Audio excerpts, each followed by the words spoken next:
Merkel Media. What does the goddamn line say? Please do not use gendered language. Then what? I'll be arrested, put in airport jail? Look, you're going completely sideways, man. It's a big club, and you ain't in it. How dare you? Mr. Speaker, the President of the United States. I'm Chris Hansen with Dave on NBC. Jack Marius Martha Cruz. Jackson, Sacramento, he, him. Steven Seagal. Sex offender guy. I'm Rick James, bitch. Sorting through the lies. The hijacker's passport was found blocks from the World Trade Center crash site, if you can believe that. We cannot track $2.3 trillion in transactions. Long plan for world domination. Learning about Cuba, having some food. Let's talk about Chinese people. Have you ever been in a Turkish prison? Swangled from Fort Lauderdale. I have sent 6 million missiles to blow up the Sears hardware department. Nothing could be more fun than jumping off a cliff with 2 German bisexuals. Oh, you English are so superior, aren't you? Thank you, comrade. And now, macroaggressions. That's what assholes call it. With your host, Buddy, I don't know who you are, but you're about to get chlamydia. Charlie Robinson. Hey, Whitey, where's your hat? You want to drop the blame on Charlie and say it's all Charlie's fault. He was a retard. I get some goddamn diuretic.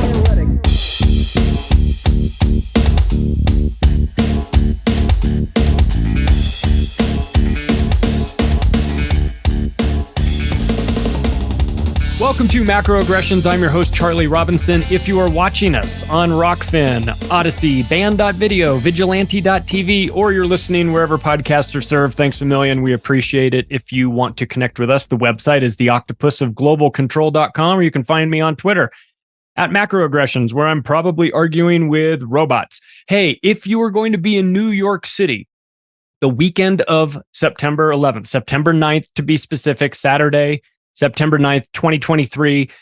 We're doing a full day presentation that's going to be happening. It's being put on by Billy Ray Valentine, my good friend. I'll be speaking. Gardner Goldsmith, John Brisson, Tony Arterburn, Wayne McCroy, Don Jeffries, Richard Gage will all be there. It's an all-day event. The link is in the description, or you can just go to eventbrite.com and search Free World NYC. It'll get you access to the tickets. It's going to be amazing. Saturday, September 9th in New York City. I've never done a 9/11 in New York City, so this will be one for the books. Also, thanks to our sponsors that make the show possible.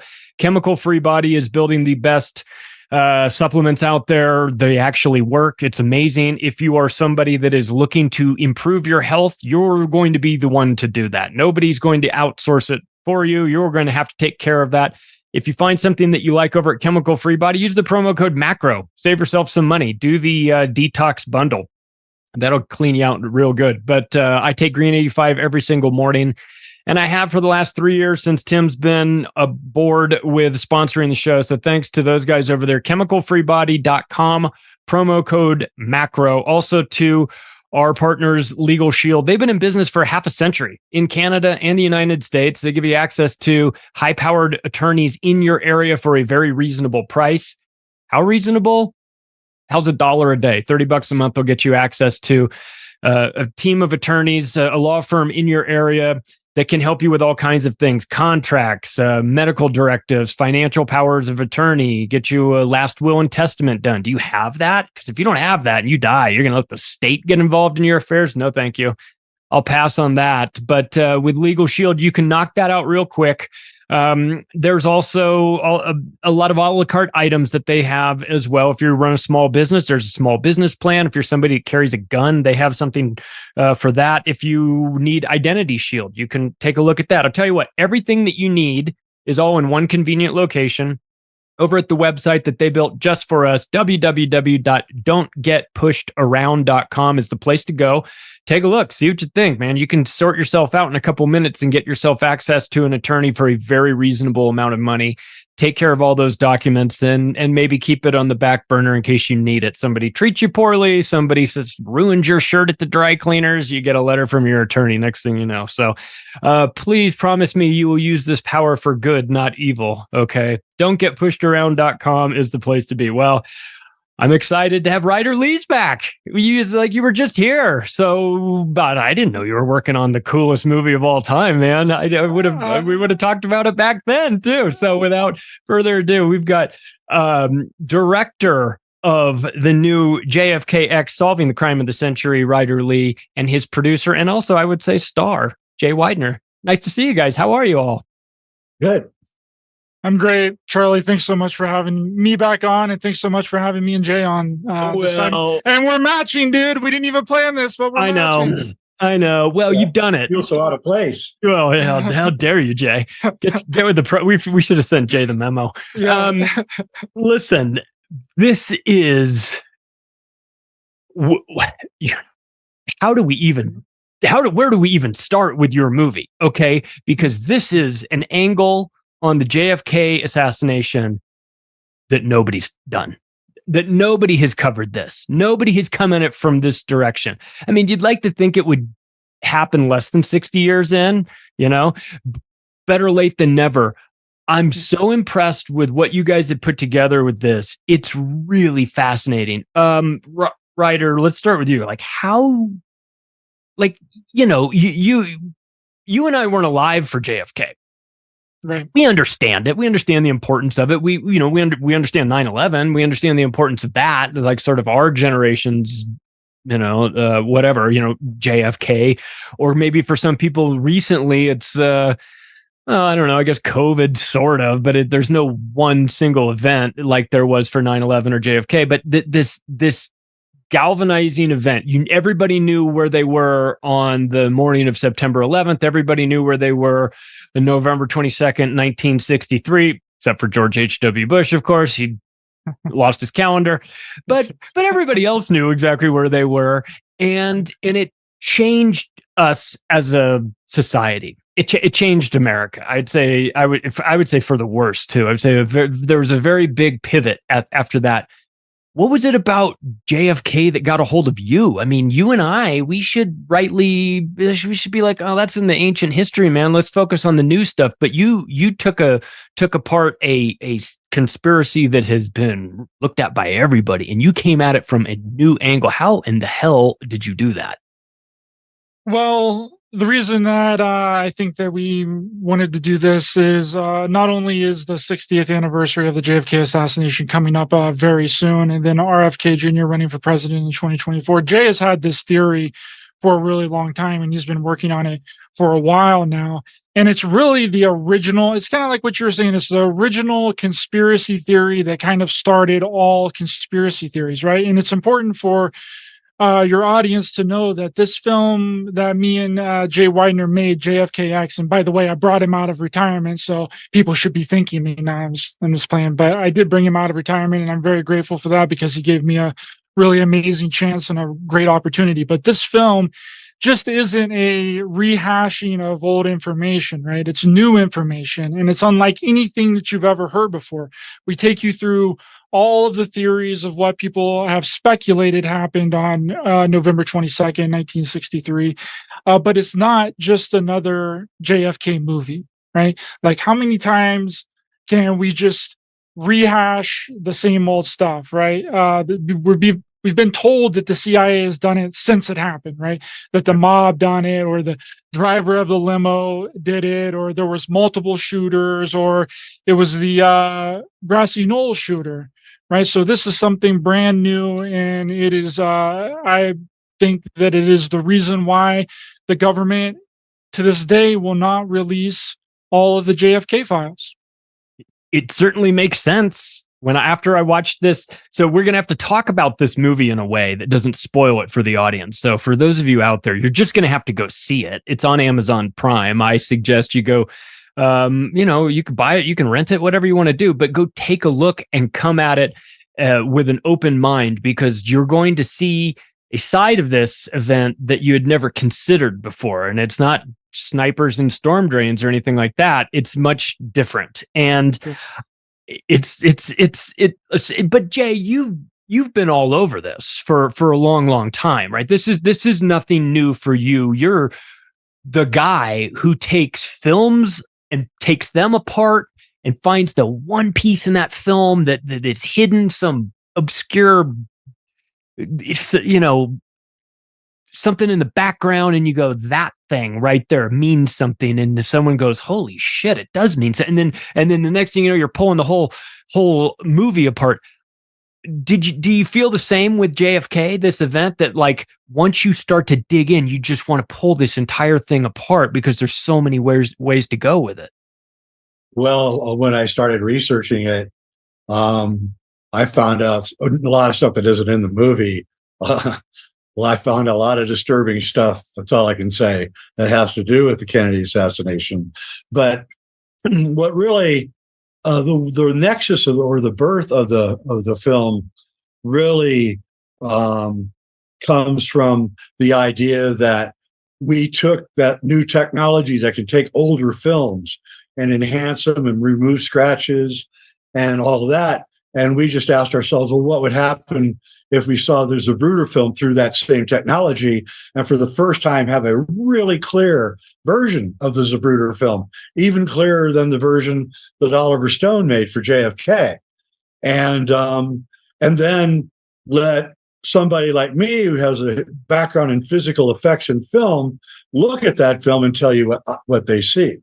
So that's the approach that we took that I think is far different than anything else. And the way that this all happened was Oliver Stone paid Time Life $80,000 for a really good version of the Zapruder film to put in his movie JFK. But if you watch JFK, he never shows you the whole film. He just shows you little bits, and I'm not going to get into why that is. But it's an odd way of buying a film and then not really showing it. But somebody, and I think it was in Oliver Stone's camp in about 2010 or 11, put up the whole clip, all 27 seconds, for about a month or two on YouTube. And I happened to see it. I was interested in the film, and it was this really pristine version that's not on anymore. And you can't find a pristine version of the Zapruder film except in JFKX. So I saw everything that happened then. And I would show it to people, and because I was curious, and they say, oh my God, really? That's amazing. And I never got anybody like fighting me on it, even conspiracy theorists. And so I knew that there was something there, but then the new good version went away. Then I met Ryder, and we were talking, and then the idea of why don't we use this new technology to see the Zapruder film even better than Oliver Stone had it. And then when we did that, it was like, holy smokes.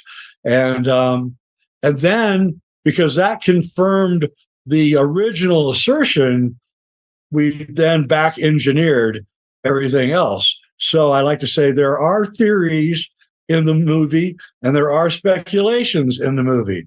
But what we talk about the Zapruder film is not speculation and it's not theory. We are telling you exactly what is happening in the Zapruder film, and it's on film. And that's why you really can't tell people about it. It just doesn't work. It's film. It has to be on film. You've got to look at it over and over until you finally see the patterns and what is really going on. And what is really going on is as amazing as all the other theories. In fact, it may be more amazing than the other theories. And I also want to just finish this. I personally believe that this film is a very healing film.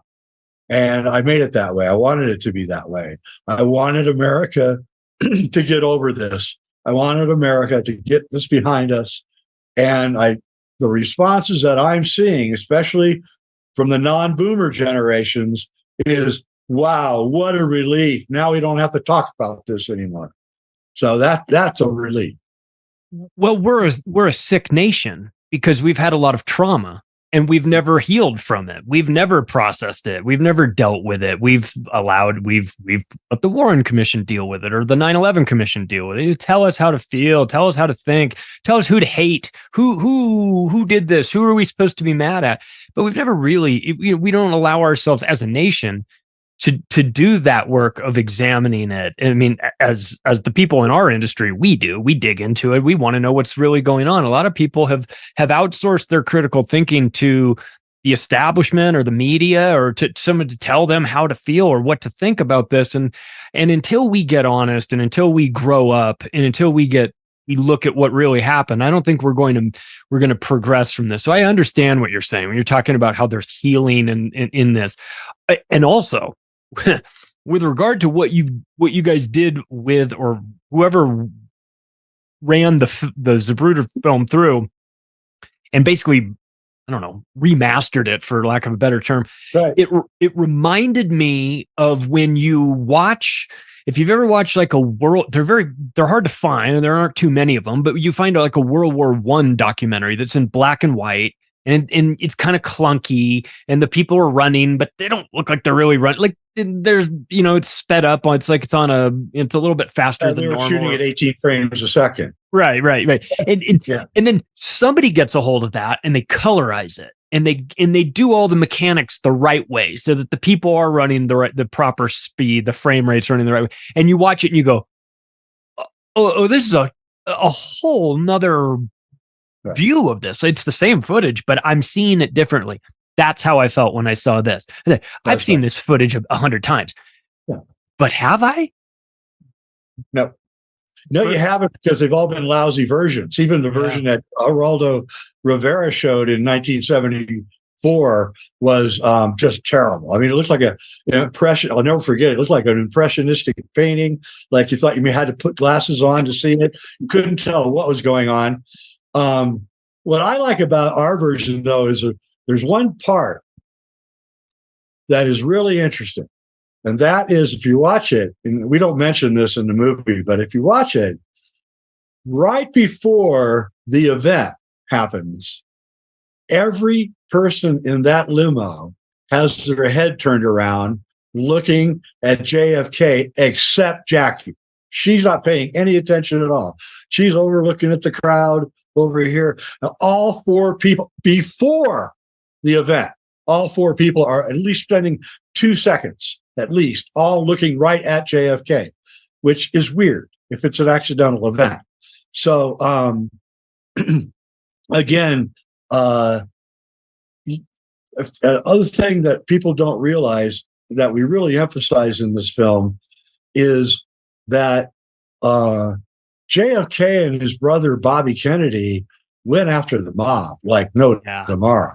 And I don't think they realized how, even though their dad was in the mob, he was in the mob in the late 40s. He had gotten out, become a legitimate businessman. But the Kennedys and Joe, I don't think realized that from about 1951 to 1961, the mob turned into a vicious group of people, and they were compromising, they were killing, and they were getting away with it because they were like suicides and car accidents, and so no, it was kind of hidden. Just like right now, the increased death rate is not being talked about, right? And so I think that I think the Kennedys really bravely went up against the mob. The only two people in the history of our country that has actually gone after the mob, but I think that they underestimated who they were going up against. Well, they might have made the mistake of thinking it was a monolithic entity, being the mob, when in actuality, there's many factions. You've got the Italian mob, you've got the Jewish mob, you've got a variety of them, all angry at Bobby, right? Because he's trying to lock him up, and they're going, we made a deal with your dad. Like, what? Thanks for nothing, guys. Yeah, it should be pointed out that the mob threw the Chicago election for the Kennedys in 1960, and that threw Illinois, and that's how he won. He won because Illinois went, so he got all the votes there. So the mob felt like, hey, we got a president in here; it's going to be our buddy, and it turned out to be just the opposite. Yeah. And we know that John was doing interviews for Attorney General. And Joe walks in the room, and he's got Bobby with him. They're doing the interviews together. And Joe walks in the room and says, "You already got your attorney general. He's here. He's your brother." And John's like, "Well, no, I don't want to do that. That's nepotism." And Joe insisted on it. So Joe insisted on his bulldog son, Bobby, becoming the attorney general for John. And I think he probably gave him explicit orders to go after the mob. Yeah, Bobby was very charismatic. He was probably more charismatic than JFK was, I which agree. is really wild. And I really researched RFK for this documentary, and it was amazing the things that I was hearing coming out of RFK's mouth that we show in the documentary JFK Solving the Crime of the Century. And everything that he's saying is now being parroted in the conspiracy community. Yeah. Full blown, just with different words, right? RFK's talking about that he's uncovered a plot of governmental organized crime, that there's corruption everywhere, and they range from a group of 7 to 12 people. Everything that he was talking about in court while prosecuting these mobsters, right, is what everyone is talking about now. It was unbelievable. I'm like, how do people that research JFK not look into RFK? So that's one of my favorite parts of the movie is that beginning section on the mob, because what happened is the mob, after the JFK assassination, they kind of because there was no mention of the mob in the 60s, RFK basically got Joe Valachi to admit that the mob was real, even existed. Right? Yeah, there was questions that they were even a real thing. And then after the assassination, I never investigated him. Yeah, it's unbelievable. And so after the assassination, the mob kind of disbanded. They didn't really do the things. They didn't really, act like mobsters. They became the corporations now. They got up all in business suits, and they became the head of all of these corporations and these business places, right? Yeah. So they kind of infiltrated their way into what we have now. And RFK and JFK knew that this was the direction that the United States was heading in, and they were trying to stop it. They knew that the mob had control of, and the mob was infiltrated into almost every part of our lives. And they were trying to stop that. And they couldn't, right? Because they, like Jay was mentioning earlier, they didn't realize how deep it actually went and how much control they really had. So that's really one of my favorite parts of this documentary is just the magnifying glass that we put on the mob and on RFK, which is JFK's brother. Yeah, it's like there's those quotes talking about coming face to face with a conspiracy that is so massive that they can't believe it. This is a common theme. This is something that John Francis Hyland, the mayor of New York City, talked about in 1922. He was talking about this giant octopus with its sprawling tentacles, saying, let me escape from mere generalizations. I'm talking about the Rockefeller Standard Oil interests, and he's talking about how they had infected the courthouse and the media and every component of city life in New York. And you get to the bottom of the 3-paragraph quote, and you go, 1922? That's a century ago. Like, it's the same thing. And it's like, yeah, it's the same thing. Nothing's changed. It's still there. And it feels like the Kennedy brothers came up against this. They probably had an idea there was an organized crime component. Hell, they were dealing with J. Edgar Hoover at the FBI. They're looking at organized crime right there with them. And for them to come to this realization, like, whoa, this is bigger than even we suspected. And we knew it was going to be big, but we didn't know it would be that big. Ultimately, organized crime, FBI, what's the difference really, right? These days? Well, I mean, they inculcated themselves into our society after the 60s. The Godfather movies being like the beginning of this inculcation. By the end of the 1970s, there were hundreds of mob movies out, all glorifying them too, by the way. Even Godfather glorifies the mob. Hey, it's just a family. And it started getting out because the mob was worried about the fact that they thought one of theirs had shot Kennedy, and because they didn't know really what happened, and that's when they decided to go legit. And so they bought up casinos, Go watch the movie Casino by Martin Scorsese. They became legit. Godfather, second one, is all about how they became legit. They became a businessman. And so the mob, the workings of Meyer Lansky. Meyer Lansky famously had a mob meeting in like 1952 in New York, and all the mob. And then he walked out on stage, and he had a iPod, and he had a Thompson machine gun. And he said, "Which one do you clap for? Which one do you think is more powerful? The Bolex?" Nobody clapped. He goes, "Wrong. Because we're going to put safe houses in every city in this country with two-way mirrors. We're going to put these Bolexes behind every mirror. We're going to bribe every judge, politician, cop. Everybody's going to go to our safe houses and get one."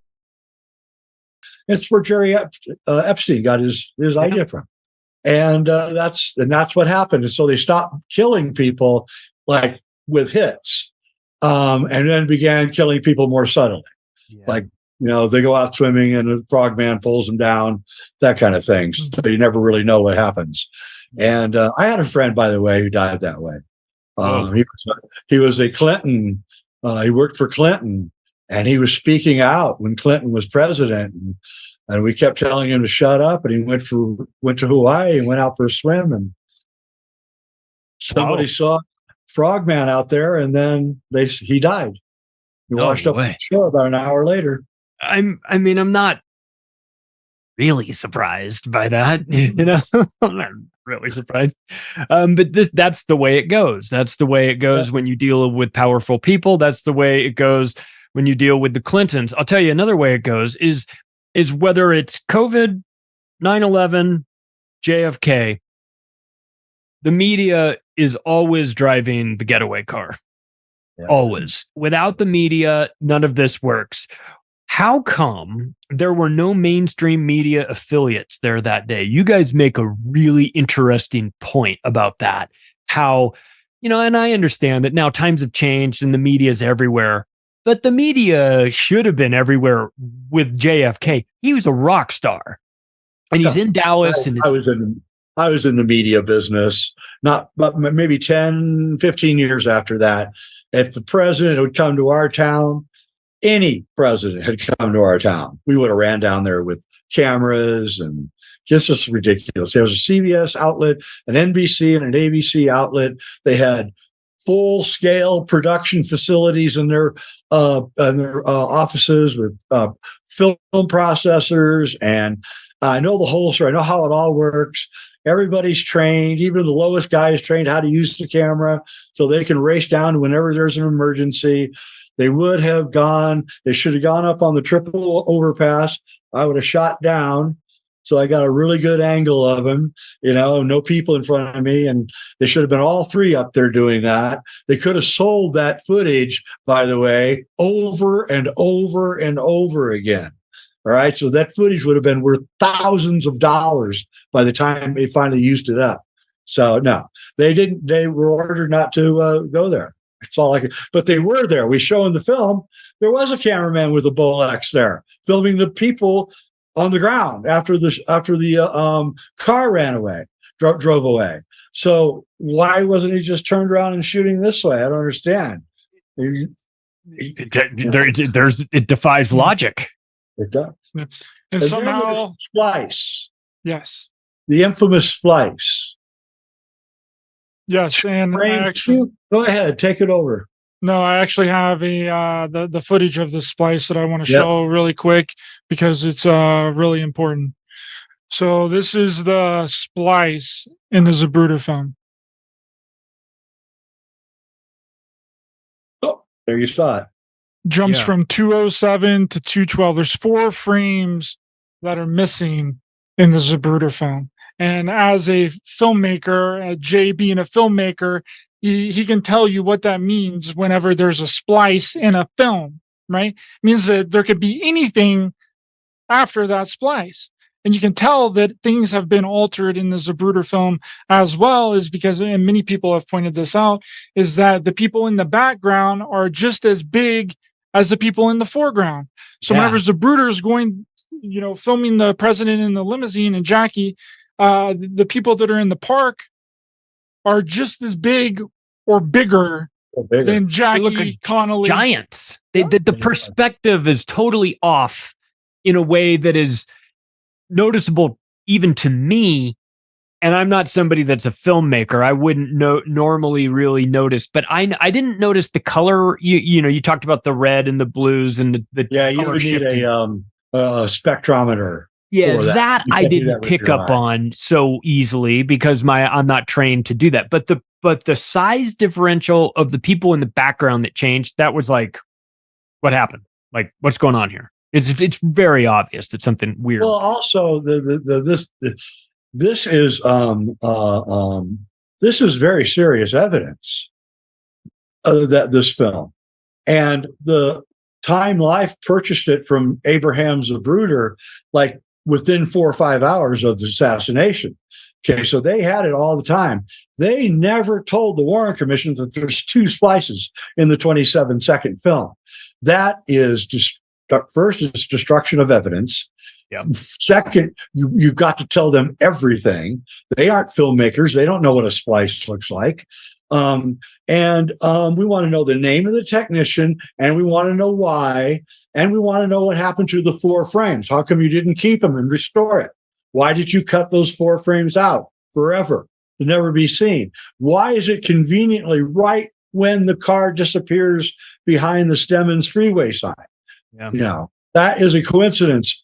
If you're an investigator, you can't have coincidences. That if there's something coincidental that happens, you better just dive right into that area and start looking, because that's where the deceit is. And what they did was they optically altered the Zapruder film after the splice, and they did what is called a traveling matte. So they matted out the background and just isolated the limousine and the occupants, and then they blew the background up or shrunk the limousine. I think they shrunk the limousine, and they did that to hide certain things that are going on in the limousine as it's passing by. Suddenly, Zapruder can't keep them in the center of the frame. They drift right at the right moment down to the lowest part of the frame, and then as soon as everything happens, it goes back up again. And that's them optically removing the very bottom of the frame so you can't see what's going on. And it's clearly obvious once you see it. My wife doesn't know much about films either, but when she saw that, she openly gasped, like, I see it. So we show you what really happened in the Zapruder film. We show you a lot of the oddities. When the Kennedys arrive in Fort Worth, they're surrounded by tens of thousands of screaming fans. When they arrive in Dallas, they're surrounded by tens of thousands of screaming fans.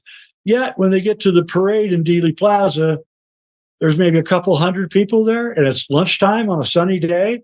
And then when they get past the splice, there's like 8 or 9 people there. Yeah. And that's it. And it's like, that is really curious. No cameramen from the news outlets, no people after the splice. It's like, I don't know. It's like just really odd. It makes you ask. It forces you to ask questions as to why. Why would you? I mean, if it's just the guy who randomly shot this film, and you hand it over, why the edits? And if you refuse to, if you're unable or unwilling to tell me why the edits, then I have to assume it's for some nefarious purpose, right? I mean, we had to clean it up. There was I don't know. If they made up some excuse, then I'd have something to go with. But the fact that they've just pretended that it didn't ever get spliced, I think, is very suspicious. Now, what you can draw from that, I don't know. But I think what you guys did in the movie, just showing how to do that and the technology behind it, for someone like me, it's extremely helpful because I don't know those tricks. I don't know what to look for. You guys do. And luckily you guys brought that up. And no one's brought that up, by the way. I don't think I've ever read, I've seen any documentaries where they talk about the splice.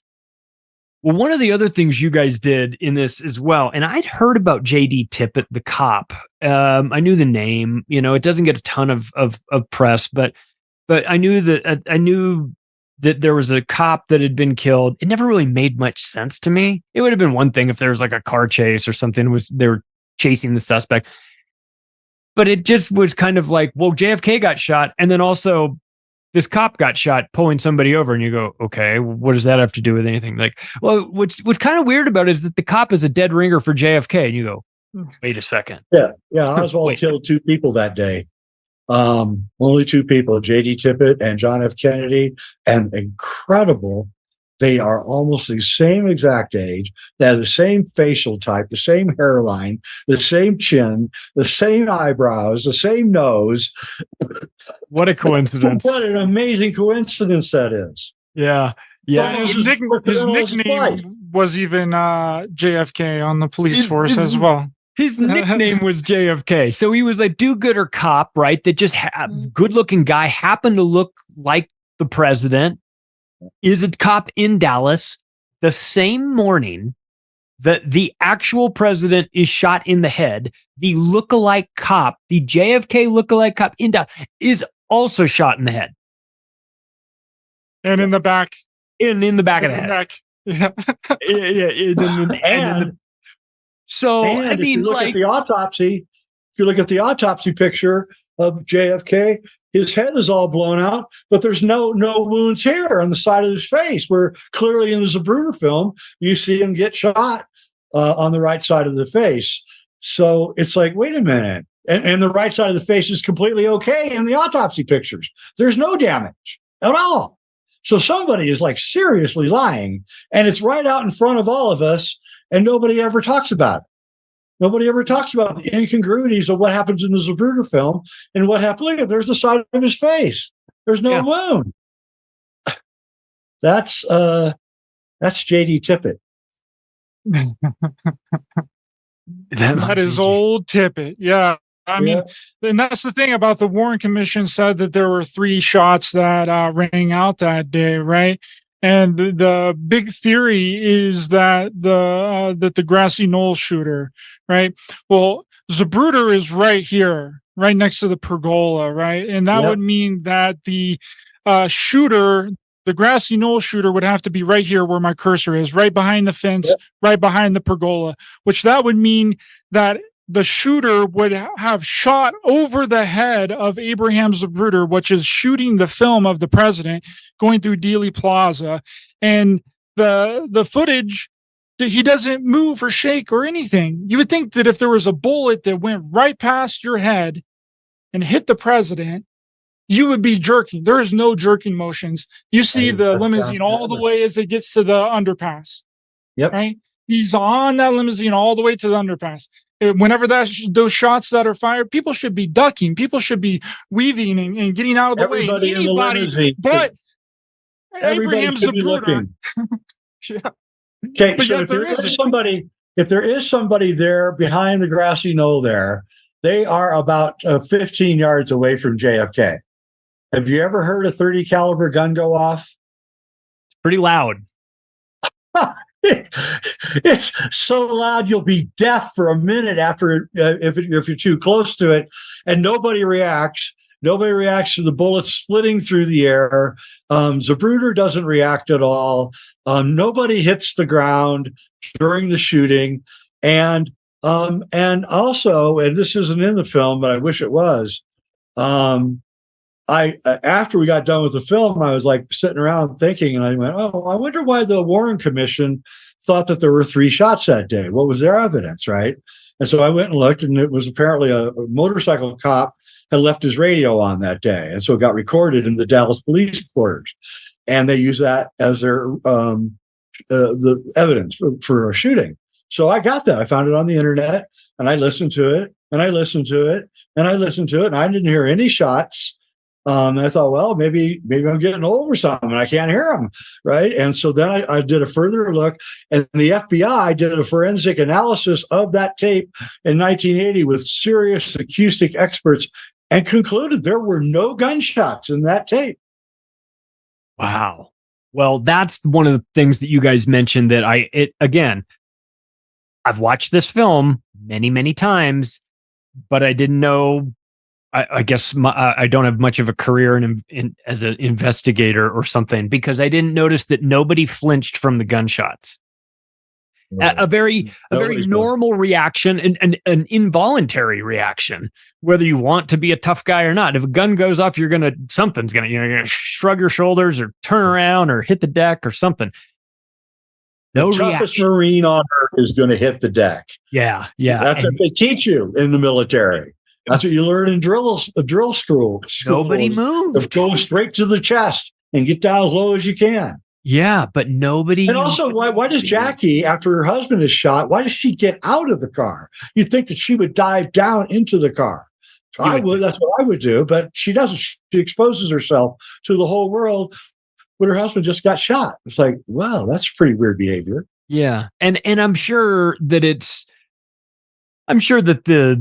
the talk of that would be, well, how do we know how we'd react in a situation like this? Everybody does, goes, it looks like she's going to retrieve something. I mean, everyone thinks she's going to retrieve the back of his head or something. You know what I mean? Like, they don't know. She's crawling across the car as opposed to getting down, get down. She had a very unnatural reaction to it. But again, you can dismiss that because you can say, what is a natural reaction to your husband getting his brains blown out and right next to you in the car? And you go, well, yeah, you're right. I don't know. I agree with that. But it is curious. It is. And it's also curious that we show in the movie that John Connolly says that he saw brain matter and blood all over the trunk, when you can clearly see in this Zapruder film that we created zero blood or brain matter on the trunk. Yeah, where's the blood? There's no blood. It's a black limousine. You can see it. Yeah. That was another thing. That there's problems with this, and again, you can hide these problems when you have degraded film, right. But when you've got HD film, all of those imperfections start to show up, and it's a little bit clearer. It's the different, for those of you that haven't watched the movie yet. It's like the difference between, if you're somebody that wears glasses and doesn't wear glasses, it's like the difference between watching something on TV without your glasses on, and then someone saying, no, here, now watch it with your glass, and you watch it and you go, oh, now I can see clearer. It's a different story. It's just enough difference that it makes you kind of go, what? Yeah, that's kind of why I keep bringing up the impressionistic painting. Because I always think that impressionistic paintings were paintings for people who, that's what the world looks like with your glasses off, right? Yeah. And so the Zapruder film always had that impressionistic, where you couldn't really tell what was going on. People thought the driver did turn around and shoot Kennedy. There's even theories that Jackie shot Kennedy, but once you see the clear version, you don't see anything like that. Yeah. There were missing items from the National Archives. What are they? What was missing, and why are they missing? The brain, JFK's brain and tissue matter. Yeah. And the tissue matter. Yeah. It's gone. And we don't know what happened to it. So was it ever there, or was it? It probably was there, but they wanted to make sure that there were serious problems with, the autopsy. And so they were trying to do everything they could to obfuscate what happened during the autopsy. And what happened with the autopsy was that they put some seriously inexperienced doctors in a position to perform this autopsy. Again, each one of these little bits is not the smoking gun itself, but it's just another piece of evidence that you have to throw on the pile. And you go, listen, I'm not saying that the autopsy tells me one way or another, but you have to admit it is inconsistent with reality that you've just had the president of the United States shot. You're going to have somebody come in and do an autopsy on the president, and you're going to pick people that don't do autopsies? Why? Yeah, here's another shot of the autopsy photo of JFK that I didn't get to show earlier. Do you see it on your screen? Yep. Yeah, the shot to the back of the head. And yeah, there was a lot of arguments between the Dallas police and the FBI and the Secret Service during the autopsy. It was like a back and forth argument between them of who was going to autopsy the JFK's body. And ultimately, it got decided that that they were going to take it to Bethesda Naval Hospital for the autopsy by these doctors that don't know what they're doing during autopsies. Right. And there was people in there that was telling them to stop doing certain procedures and certain, examinations on JFK as well, like admirals and generals and stuff. So it's a really weird scene there. It was kind of just, his body was just kind of whisked away, like to Air Force One, and then taken directly to Bethesda Naval Hospital, which, like you're saying, it's another piece of the puzzle there, and something that needs to be examined for sure. Yeah, and the fact that nobody ever looks at these pictures and asks themselves, wait a minute, there's so many incongruities here. What's going on? And I really believe that our explanation is the most succinct explanation for all the different disparities that are going on in the case. And I think that in the end, this theory is going to be the prevalent one. It may take 3 or 4 years for it to become on the common ground, but I believe it will be the prevalent theory. People have got to give this consideration. They've got to take a look at it and add it to their. You've heard all the crazy speculation about it. Here's a new line of thinking backed up with some improvements in technology that didn't exist back then. And I think it's reasonable for us to rehash this. I know a lot of people think, "Wow, this is ancient history. What does it matter?" Well, it matters because if they can get away with this, they can get away with anything, and we all know that. And of course, that has been, I think, proven to us over the last 60 years that there's if somebody could pull off a hoax of this magnitude, or a murder of this magnitude, or an assassination of this anything that is this prominent, that everybody in the world is taking a look at, if you can throw that in front of people's eyes and still get away with it, it just makes you probably feel invincible. I wonder, what happened with the Warren Commission when they got involved in this? Because we know in our lifetime, the 9/11 Commission, hell, they tried to put Henry Kissinger in charge of that. We know what they do with those sorts of things. It's a cover-up squad. They're set to create a bunch of limited hangouts, or maybe get you going down one path and prevent you from going down another. What was the role in this? I didn't do too much research into the Warren Commission, but I assume that it wasn't as, I'm assuming it was the cover-up squad again, but what did you guys find about them? Well, I mean, Alan Dulles is on the Warren Commission. Kennedy fired Alan Dulles for the Bay of Pigs.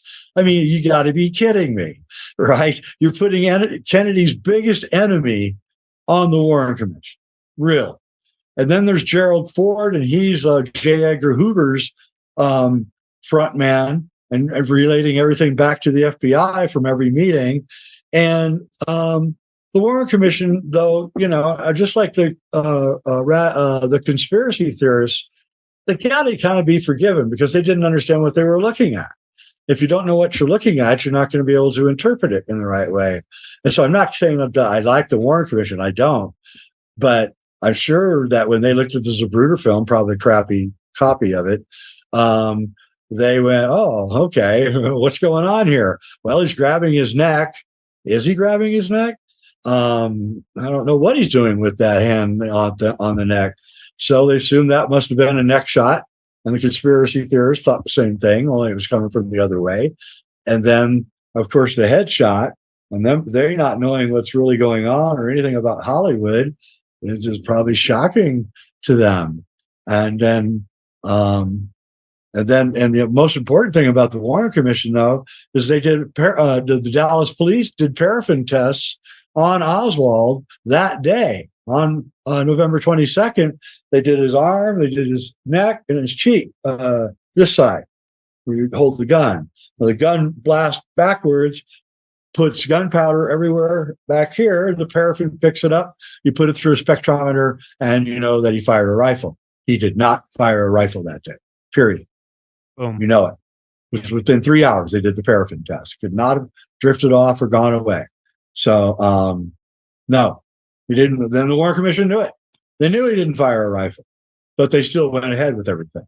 So you're a guy. You do the test on Oswald. You go, he's not the shooter. He doesn't have any of the he doesn't have any of the blowback. He can't be our guy. You love your country. You love your president. Your president just got shot. Nobody goes rogue. Nobody says Oswald's not our guy. I don't care what you guys do. I don't care what you say. I'm not looking at him anymore. I'm looking for different suspects. Did that happen at all? Did anybody stand up to this, or was it just massive group? I remember the greatest beneficiary of the JFK incident is Lyndon Baines Johnson. Oh. Okay. He made sure that it happened in Dallas, where he could control the ground there. He got his oath of office before he took off so that he could control the ground when he landed. Right. So he was in complete control of DC and all of Texas.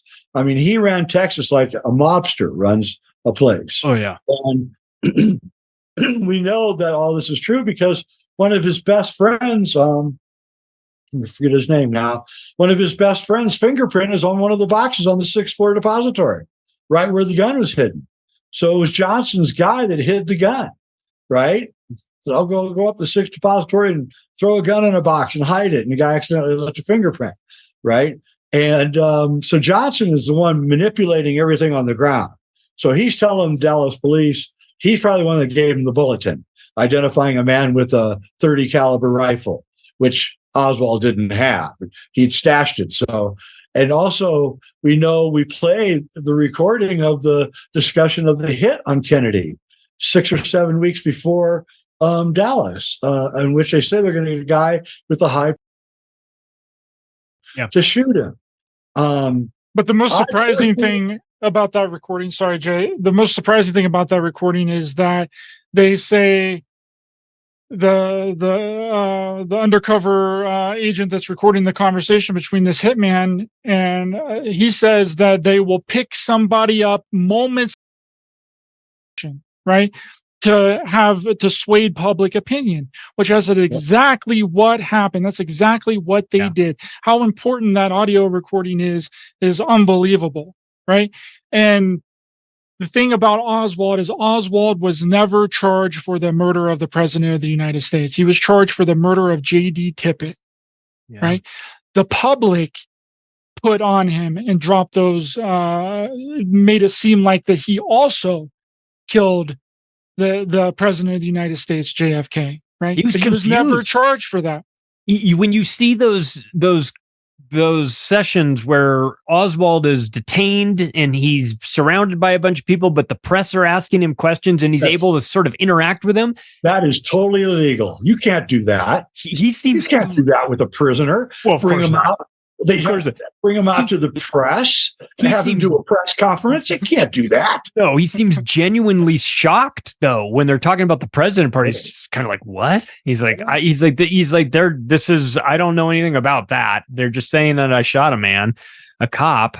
And he looks confused. Then of course, you go, "Oh, well, Jack Ruby. Oh, Jack Ruby's just a concerned citizen." You mean Jack Rubenstein? The mafia guy?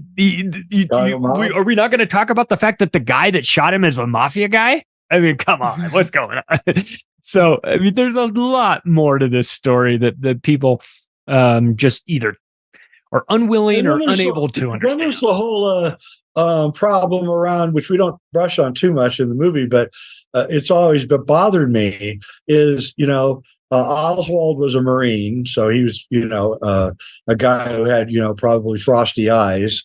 And the two cops that are surrounding Oswald during the Ruby shooting are, veteran policemen, yet nobody sees Ruby running up to him with a gun. They're just like staring ahead, like they don't see him. I mean, come on, he's like 4 feet away. You would look over there, and what are you doing with a gun? And they don't do anything. Oswald doesn't even see Ruby. He never looks over at Ruby's approaching. It's weird. And the shot that we also show in the film that is a little well-known shot that really no one ever talks about is another shot of Ruby shooting Oswald where there's a convenient microphone that's placed up in the right-hand corner of the shot. Yeah. Who put that microphone there? That's a weird place for a microphone. You would only put a high-quality Hollywood microphone up in the ceiling if something significant was going to happen below it. And Oswald was just walking through the parking lot on his way to the courtroom. Nothing significant was to happen there at all. So did Ruby get there early and put the mic up there? How did he know that was going to be the spot where it was going to happen? There's like so many questions. Did we ever get any autopsy photos of Oswald or no? Nope. No autopsy of Tippit or Oswald. Interesting. Only 2 autopsies I've ever seen with dope photos. Well, maybe they were just, maybe the Oswald guy performing it was blind. There's a sketch. A sketch Oswald artist. There's a sketch artist in the corner that was drawing the autopsy. I mean, you kind of have to laugh because it's really preposterous. There's a lot of real big flaws with this story, and I think that anytime you're talking about, an event of this magnitude, something that's transformational for the entire country, whether it's 9/11 or JFK, you're going to make mistakes, especially on an operation this size, this massive. You can't control everything. They did a pretty good job, I think, of controlling the crime scene, the media, the flow of information, whatever they could, but you can't control it all. And when you give a bunch of, lunatics like us 60 years to go dig into it, if you've made a mistake, somebody's going to find it. And what's crazy is that it's, I think it might be you two. You guys found it. Yeah. And I think the 4 missing frames are part of the mistakes that were made. I think they had it planned. When I look at the triangulation of where Zapruder is standing, right? I think they had it planned that when it goes behind the Stemmons freeway sign, that was when they were going to do their major action. So that when it comes out the other end, that action is completed, but it's not completed. He's still in the process of doing the things that he has to do to get everything to work. I'm talking about Kennedy. And I think the 4 frames, I think you see him do something before he enters behind the freeway sign. It necessitates the clipping of and the editing of frames. Had they done it the way they had intended it, he would have been blocked by a big sign. And what you're saying is that he was off by a second or two, and then as a result, they had to clip the footage to remove that. So four frames is almost a quarter of a second in 8mm film, because it runs 18 frames a second. So a quarter of a second doesn't seem like very long, but actually that's a long time to cut out. So something got cut out, and I think that's what it was. I think Kennedy did not coordinate it quite right. There was a miscoordination, and actually I'm grateful for it, because that's how I saw what was going on, because of Kennedy's mistake of doing it too late. You're out of retirement now. I am. You know how that goes. People come out of retirement, they get right back up into their old tricks. Are you back up to your old tricks? You got anything else cooking on the horizon? Oh yeah, Ryder and I are making a trilogy. This is the first of 3, and it's each one is going to be more mind-blowing than the one before. And I like to say that we're twisting reality back to normal. I believe that's what we did in JFKX.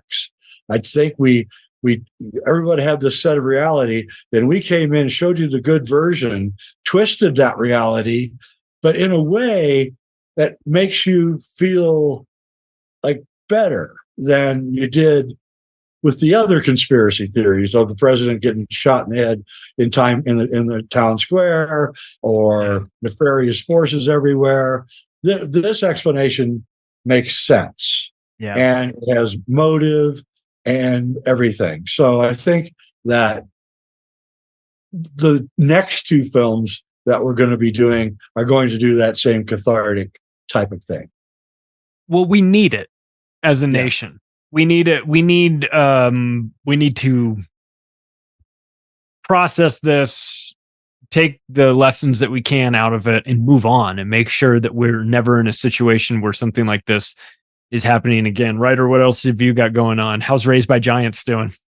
Doing great, my friend. I'm doing a UFO cult series right now, which is another thing that really needs to be done within this community, this UFO community on my channel. But there's one other thing that I wanted to mention really quick before we end up here, is on March 14th, 1967, right?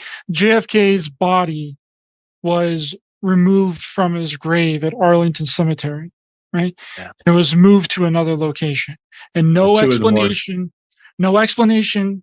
or reason was ever given for this. And they did it in the middle of the night. And we show it in this film. We show you the pictures of them in the middle of the night, removing JFK's body. Right. Whoa. And not telling anyone, which I think is very odd as well. And another really strange thing is that it's not well known that JFK was also suffering from Addison's disease, which, for those that don't know, is an autoimmune disorder that causes constant pain.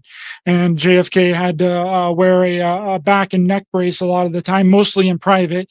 But there's a few pictures of him in public, which we show also in the documentary. And we have a real issue and a real problem within the community. And I've mentioned this on several people's shows, as we're doing the rounds promoting our film JFKX, Solving the Crime of the Century, is that people they're always saying all the time in this community, and even outside of the community sometimes, is they're like, we want the truth, right? Give us the truth. Tell us the truth. Tell us what's really going on here, right? But that's not really what they want, right? They want to hear their own preconceived thoughts, ideas, theories, and beliefs regurgitated directly back to them, right? And unfortunately, we are the ones that create a lot of these conspiracy theories, right? Because the lack of transparency from our leaders, but our leaders know exactly what's going on, right? They know what's going on.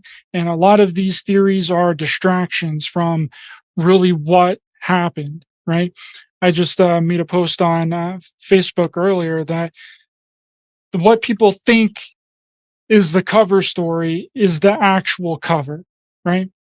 The cover is the cover. And what's really going on is brushed up underneath the rug for no one to ever figure out and for anyone to actually even solve. And in this film, JFKX, Solving the Crime of the Century, right, that's on Amazon Prime, again, it's not just another JFK film, right? It's like Jay was saying earlier, it's a healing film. And from that trauma that was induced on the world almost 60 years ago. And it's unlike anything that you've ever heard before. And it explains everything that we've said here today on this show and much more. And you really just need to watch it to fully grasp and understand what we're trying to portray to you. I watched it. I'm telling you right now, you people need to go out there and watch it. You can buy it. You can rent it. It's on Amazon. It's on Amazon Prime. You just go to Amazon.com and type in JFKX, Solving the Crime of the Century, and take a look for yourself. I'm telling you right now, you will not be disappointed. That's Jay Weidner and Ryder Lee. You can support their work. I'm going to put the links to everything in the show notes so you don't have to dig around. But if you want to just go to Amazon, it's easy to find. And if you want to connect with me, the website is theoctopusofglobalcontrol.com. You can follow me on Twitter @macroaggressions. Thanks, everybody. I'll talk to you again soon.